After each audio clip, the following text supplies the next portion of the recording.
चलो बच्चों भाई देखते हैं लेक्चर नंबर थर्ड हो जाएगा। ठीक है, लेक्चर नंबर थर्ड है और टाइप नंबर सेकंड। ठीक है, टाइप नंबर सेकंड में सिर्फ क्वेश्चन जो चलेंगे टाइप नंबर, ठीक है, सेकंड है। इसमें वैल्यू वाले क्वेश्चन होंगे। ठीक है, जो हमें टेबल दी गई है, एनसीईआरटी में टेबल दी हुई है, ठीक, उसकी वैल्यू पुट करनी है। पहले भी मैंने बता रखा था बेटा, इस जो क्लास ले रहा हूँ बेटा, इसमें सिर्फ वही क्वेश्चन हो रहे हैं जो इंपॉर्टेंट क्वेश्चन है। ठीक है, बाकी मैंने पहले भी बता रखा है और लेक्चर में भी मैंने यही बोला है। ठीक है, सिर्फ सारे क्वेश्चन सॉल्व नहीं कराऊंगा मैं, वो क्वेश्चन सॉल्व कराऊंगा जो एग्जाम में आने की चांसेस ज्यादा है। ठीक है, तो इसमें पहला क्वेश्चन हो जाएगा, एक नॉर्मल क्वेश्चन उठा रहा हूं जिससे तुम्हें पता चल जाए वैल्यू कैसे पुट करनी है और कैसे सॉल्व करना है इसको। ठीक है, तो क्या दिया हुआ है, पहला क्वेश्चन दिया हुआ है क्वेश्चन नंबर फर्स्ट साइन, ठीक है, साइन 60 दिया हुआ है। उसके बाद cos 30 दिया हुआ है, cos 30 दिया हुआ है। फिर यहाँ पर क्या प्लस का साइन है, sin 30 दिया हुआ है और उसके बाद क्या हो जाएगा cos 60 दिया हुआ है। ठीक है, इनकी वैल्यू पुट कर देनी है। ठीक है, इसकी वैल्यू पुट करेंगे तो sin 60 की वैल्यू क्या हो जाएगा, under root 3/2 multiply by cos 30 की वैल्यू 1/2 हो जाएगी। ठीक है, इसमें cos 30 की वैल्यू अंडर रूट 3/2 हो जाएगा। ठीक है, cos 30 अंडर रूट 3/2 में कितना 2 हो जाएगा, प्लस sin 30 की वैल्यू 1/2 हो जाएगी मल्टीप्लाई बाय 1/2। ठीक है, इन दोनों को सॉल्व कर देना। ठीक है, आमने सामने मल्टीप्लाई करेंगे। देखो रूट की मल्टीप्लाई करते हैं तो मुझे क्या, उसके अंदर जो रूट के अंदर जो वैल्यू होती है वो मिल जाएगी। पहले भी मैंने बोल रखा है कि अंडर रूट 3 और अंडर रूट 3 इन दोनों का अगर मल्टीप्लाई करते हैं तो मुझे क्या मिल जाएगा बेटा, ओनली 3 मिलेगा। इसके अंदर जो वैल्यू दी जाती है वो मिल जाएगी दोबारा। ठीक है, तो यहाँ पर क्या मिल जाएगा, मुझे 3 आ जाएगा मेरे पास और नीचे मल्टीप्लाई करेंगे कितना हो जाएगा, 4 हो जाएगा। प्लस इसमें आमने सामने मल्टीप्लाई करेंगे तो कितना हो जाएगा, 1/4 हो जाएगा। ठीक है, अब दोनों का बेस कैसा है, सेम है। दोनों का बेस कैसा बेटा, यहाँ पर सेम है। अब जब बेस सेम होगा तो क्या हो जाएगा, ऊपर वाली वैल्यू प्लस हो जाएगी, नीचे वाली ऐसे रख दी जाएगी 4। ऊपर कितना हो जाएगा 4 से 4 कट जाएगा, इसकी वैल्यू क्या आ जाएगी, 1 आ जाएगी। इसका आंसर कितना आ जाएगा बेटा, 1 आ जाएगा। ठीक है, इसी तरीके से सारे क्वेश्चन सॉल्व होने हैं। ठीक है, ये क्वेश्चन नंबर फर्स्ट लिया था मैंने अभी, ठीक, समझाने के लिए बस। बाकी क्वेश्चन नंबर इसी का देखो, ये दिया हुआ है, सेकंड क्वेश्चन दिया हुआ है 2 tan स्क्वायर 45 डिग्री एंगल का दिया हुआ है, प्लस cos स्क्वायर 30 दिया हुआ है और माइनस sin स्क्वायर 30 दिया हुआ है। ठीक है, कुछ नहीं करना है, जो इसकी वैल्यू जो आएगी। ठीक है, क्वेश्चन नंबर सेकंड में क्या आ जाएगा, 2 tan स्क्वायर कितना दिया हुआ है, 45 दिया हुआ है, प्लस cos स्क्वायर कितना दिया हुआ है, cos स्क्वायर 30 दिया हुआ है, माइनस sin स्क्वायर कितना दिया हुआ है, 60 दिया हुआ है। ठीक है, कुछ नहीं करना है, इसमें वैल्यू पुट कर दो, सॉल्व कर दो इसको। ठीक है, तो पहले क्या हो जाएगा, यहाँ पर 2 तो ऐसे ही रहेगा, यहाँ पर tan 45 की वैल्यू क्या 1 होती है, रख दो, इसका स्क्वायर कर दो, प्लस cos 30 क्या हो जाएगा मेरे पास, cos 30 क्या हो जाएगा, अंडर रूट 3/4 में कितना होता है, 2 होता है, इसको स्क्वायर कर दो, माइनस यहाँ पर sin 60 की वैल्यू क्या हो जाएगी, यहाँ पर sin 60 की वैल्यू अंडर रूट 3/4 में कितना 2, इसका स्क्वायर कर दो। ठीक है, इसका 1 का स्क्वायर करेंगे 1 मिलेगा, तो ये 2 से मल्टीप्लाई करेंगे 2 हो जाएगा ये। ठीक है, इसका करेंगे 3/4 में कितना 4 हो जाएगा, माइनस इसका करेंगे कितना हो जाएगा, 3/4 में 4 हो जाएगा। बेटा ये प्लस का ये माइनस के दोनों कैंसिल कर दो, आंसर जो आ जाएगा मेरे पास क्या 2 आएगा। ठीक है, ये दोनों क्या है, एक प्लस का एक माइनस का, दोनों कैंसिल हो गए और जो आंसर बच गया मेरे पास क्या 2 बच गया। ठीक है, ये तो बहुत ही आसान क्वेश्चन है। ठीक है, कुछ नहीं है, ज्यादा कैलकुलेशन है थोड़ी सी और ज्यादा कुछ नहीं इसमें। ठीक है, क्वेश्चन नंबर जो इसका इंपॉर्टेंट क्वेश्चन है जो ज्यादा आते हैं पेपर में, कई बार पूछ लिए जाते हैं। ठीक है, वो क्वेश्चन नंबर इसका थर्ड पार्ट है और फोर्थ पार्ट है। ये दो क्वेश्चन ऐसे हैं, ये एग्जाम में कई बार पूछ लिए जाते हैं। तो थर्ड पार्ट में देखो क्या दिया गया है, इसमें पार्ट नंबर थर्ड cos 45 दिया हुआ है, cos 45 अपॉन में क्या आ जाएगा बेटा मेरे पास, sec 30 आ जाएगा, sec 30 प्लस cosec 30। ठीक, cosec 30। ठीक है, अब इनकी क्या करनी है, यहाँ पर वैल्यू पुट कर देनी है। पहले क्या हो जाएगा, यहाँ पर 45 की वैल्यू के under root 3 upon under root 1 upon under root 2 हो जाएगा अपॉन में। ठीक है, sec 30 की वैल्यू आ जाएगी, sec 30 की वैल्यू कितना आ जाएगा, 2 अपॉन में अंडर रूट 3, 2 अपॉन में अंडर रूट 3 हो जाएगी। उसके बाद प्लस cosec 30 की वैल्यू जो आ जाएगी, cosec 30 ओनली 2। ठीक है, ये हो जाएगा। अब इसको क्या करेंगे, सॉल्व करना है।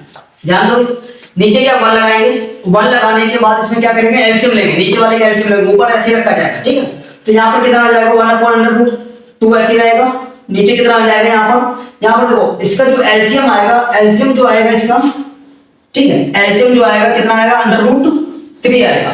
एलसीएम जो इसका आएगा कितना आएगा, √3 आएगा। तो मेरे पास यहाँ पर √3 बना हुआ है, यहाँ मुझे √3 बनाना पड़ेगा। तो ऊपर नीचे सेम नंबर से मल्टीप्लाई करेंगे, √3 से मल्टीप्लाई करेंगे ऊपर नीचे, न्यूमरेटर और डिनोमिनेटर में क्या करना है, √3 से मल्टीप्लाई करना है, ठीक है। √3 से जब मल्टीप्लाई करेंगे इसमें, तो यहाँ ऊपर वाला टर्म्स ऐसे रखा जाएगा, यहाँ पर कितना आ जाएगा 2 प्लस कितना आ जाएगा 2√3 अपॉन में कितना आ जाएगा √3, ठीक है। अब यहाँ पर ध्यान दो क्या करना है, इसको मल्टीप्लाई करना है, ठीक है। इसको उठा के ऊपर ले जाओ, इसको तो देखो 1/√2 तो ये ऐसे रहेगा, मल्टीप्लाई कितना हो जाएगा यहाँ पर √3 अपॉन में 2 प्लस 2√3, ये टर्म्स बन जाएगा यहाँ से, ठीक। अब ध्यान दो यहाँ से क्या करना है, इसको उठा के क्या कॉमन ले लो, नीचे वाले टर्म से उठा के कॉमन ले लो, ऊपर क्या बचेगा √3 ऐसे रहेगा, ठीक है। और नीचे क्या बच गया मेरे पास, यहां से मैंने 2 कॉमन लिया और √2 ऐसे रहा, यहां पर क्या बच गया 1 प्लस √3 बन गया, ठीक है। अब क्या करना है बेटा, 9th क्लास में एक टॉपिक पढ़ा था रेशनलाइज, ठीक है। 9th क्लास में एक टॉपिक पढ़ा था क्या, रेशनलाइज। अब यहां पर क्या कर देना है, रेशनलाइज कर देना है, ठीक। तो रेशनलाइज याद रखना, इस वाली एक्सरसाइज में जो टाइप नंबर सेकंड है, टाइप नंबर सेकंड में कोई भी वैल्यू अंडर रूट में नीचे डिनोमिनेटर में नहीं छोड़ना, ठीक है। अगर डिनोमिनेटर में √3 या अंडर रूट वैल्यू आ रही है, डिनोमिनेटर में अंडर रूट वैल्यू अगर आ रही है तो उसको उठा के हमेशा क्या कर देना, रेशनलाइज कर देना, ठीक है। इस वाले टाइप नंबर सेकंड में सिर्फ यही काम होना है इसका, ठीक है। तो टाइप नंबर इसमें क्या कर देना, रेशनलाइज कर देंगे ओनली अंडर रूट वैल्यू वाले को, ठीक है। तो यहां से क्या करेंगे, यहां लिखेंगे रेशनलाइज, ठीक है, रेशनलाइज करेंगे यहां से, ठीक है। क्या हो जाएगा, √3 तो ऐसे रहेगा मेरे पास, ठीक है, 2 भी ऐसे रहेगा और √2 यहां पे कितना हो जाएगा 1 प्लस √3 से, और यहां पर क्या है, रेशनलाइज का मतलब क्या हो जाएगा, जो अपोजिट साइन से मल्टीप्लाई की जाएगी, जो भी साइन होगा उसमें उसका अपोजिट साइन होगा, क्या होगा बेटा, उसका अपोजिट साइन से मल्टीप्लाई करना है, ठीक है, न्यूमरेटर और डिनोमिनेटर दोनों में। तो √2 ऐसे रहेगा 1 माइनस √3 हो जाएगा अपॉन में √2 1 माइनस √3, क्लियर। अब यहां से क्या करना है, देखो ध्यान दो थोड़ा सा, √2 की मल्टीप्लाई करेंगे तो मेरे पास क्या 2 मिल जाएगा, और एक 2 मेरे पास ऑलरेडी पहले से है, तो कितना बन जाएगा यहाँ पर 4 हो जाएगा, ठीक है। इन दोनों को मल्टीप्लाई करेंगे तो √2 कितना हो जाएगा 6 आ जाएगा, और यहाँ पर 1 माइनस √3 ऐसे रखा जाएगा, क्लियर। नीचे करेंगे इन दोनों की मल्टीप्लाई प्लस इसकी मल्टीप्लाई, तो क्या 2 तो ये ऐसे रहेगा, इन दोनों मल्टीप्लाई करेंगे कितना 2 बन जाएगा, और इसका क्या करेंगे, देखो एक ब्रैकेट प्लस का है, एक ब्रैकेट कैसा माइनस का है। तो एक कल आई थिंक कल मैंने भी एक फॉर्मूला बताया था, a plus B bracket a minus B क्या होता है, a का स्क्वायर माइनस b का स्क्वायर। सेम कंडीशन यहाँ पर लगेगी, एक प्लस का एक माइनस का है, तो यहाँ पर क्या 1 का स्क्वायर हो जाएगा माइनस का √3 का स्क्वायर बन जाएगा, ठीक है। अब इसको क्या सॉल्व करना है, इसको तो ऐसे रखना है √6 हो जाएगा, ये माइनस का क्या हो जाएगा √18 आ जाएगा, क्लियर। अपॉन में इसको करेंगे 4 ऐसे रहेगा, 1 आ जाएगा, इसका 3 आ जाएगा, इसको सॉल्व कर देंगे, सॉल्व करने के बाद में जो इसका आंसर आएगा √6 ऐसे रहेगा माइनस √18 अपॉन में कितना आ जाएगा, इसको सॉल्व कर देंगे 2 यानी कि माइनस का 8 आ जाएगा, कितना बन जाएगा बेटा, ये माइनस का 8 बन जाएगा। अब ध्यान दो नीचे माइनस लगा हुआ है, इस साइन को खत्म करना है, इस माइनस को क्या करना है, खत्म करना है। तो एक चीज याद रखना, जब भी हम न्यूमरेटर या डिनोमिनेटर में से कहीं से भी साइन को कॉमन लेते हैं, ठीक है, न्यूमरेटर या डिनोमिनेटर में से जब हम साइन को कॉमन लेते हैं, सपोज किया मैंने माइनस को कॉमन लिया, तो जो टर्म्स प्लस का होता है वो माइनस बन जाता है, जो माइनस का होता है वो प्लस बन जाता है, ठीक है। दोबारा देखो, अगर हम किसी भी ब्रैकेट या कॉलम में ब्रैकेट में से साइन को कॉमन लेते हैं, किसी भी ब्रैकेट में से साइन को अगर हम कॉमन लेंगे तो जो प्लस का होता है वो माइनस बन जाएगा, जो माइनस का होता है वो प्लस बन जाएगा, अपोजिट हो जाता है सब कुछ, ठीक है। तो यहां से ध्यान दो, देखो √18 कैसा है, माइनस का है, साइन कॉमन ले रहे हैं, तो ये अंडर रूट 18 जो हो जाएगा किसका हो जाएगा, प्लस का बन जाएगा।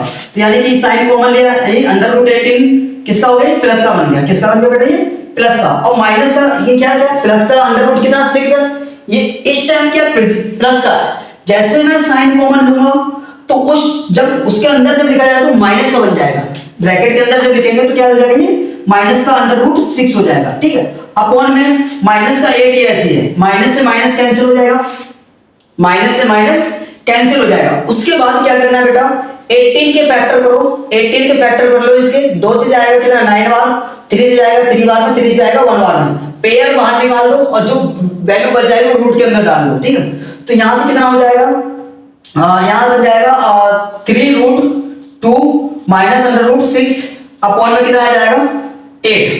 ठीक है, ये इसका क्या फाइनल आंसर बन जाएगा। ठीक है बेटा, ये इसका क्या बेटा फाइनल आंसर बन जाएगा।